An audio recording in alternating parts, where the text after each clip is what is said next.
Mko tayari? Na vile vile mwisho tumekubaliana hatutaki Kenya ya fujo. Hatutaki Kenya ya kupigana.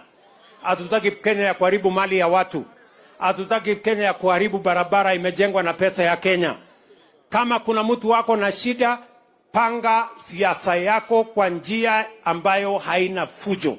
Na mimi nataka niwaambie wa Kenya, it is our collective responsibility as the people of Kenya to protect our country, protect our democracy from violence, from anarchy, from those who want to cause loss of life and destruction of property and destruction of business. We must stand together against them and tell them Kenya is a democratic, peaceful country where everybody's property and everybody's life matters, and the police must make sure that they are firm on criminals, on gangs, on the anarchists, and on all the people who want to cause mayhem in our country. It is our right as a citizenry to be peaceful. Ama namna gani jameni? Mimi nauliza nyinyi watu wa Kericho, hata mtu akiweka sufuria kwa kichwa siku ngapi, bei ya unga itapungua? Hata tukifanya maandamano mwaka moja, kama mtu asipofanya maandamano aende shambani alime, bei ya unga itakuja chini? Sijui kama tunaelewana watu wa Kericho. Hiyo ni upuzi. Sijui kama tunaelewana. Tuko pamoja? Na tunasema tunapanga ajira ya hawa vijana. Tunataka hawa vijana wapate ajira in our housing plan.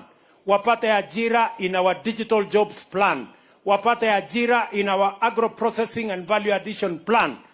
Mambo ya kupanga vijana wakwenda kutupa mawe na kulete fujo, hiyo haitakuwa kazi ambayo itapeleka Kenya mbele.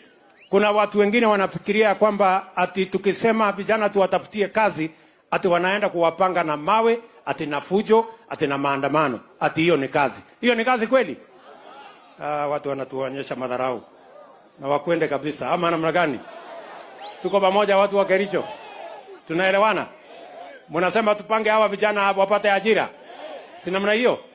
Nipange mambo ya housing. Vijana mko tayari? Ya plumbing mtafanya? Ya carpenter mtafanya? Ya mason mtafanya? Ya technician mtafanya? Hiyo yote. So, mimi nataka niwashukuru sana. Na mjue nawapenda sana. Mimi nataka niwaambie sisi hatuna shida na mambo ingine yote. Hatuna shida na kuongea na mtu yeyote. So long as tunaongea mambo ya wananchi. Mambo ya kugawana mamlaka, wananchi wanaamua siku ya kura. Hapa katikati ni kupanga ajira ya hawa vijana na kupanga vile Kenya itaenda mbele. Ama namna gani? Mnataka tufanye ati twende tufanye mambo ya handshake tena na hawa watu? Mumekataa mambo ya handshake? Hebu niole wana wanasema hakuna handshake dunia hii. Sasa wawaje kutusumbua, raia wamekataa mambo ya handshake. Na hiyo handshake ilituletea kisirani.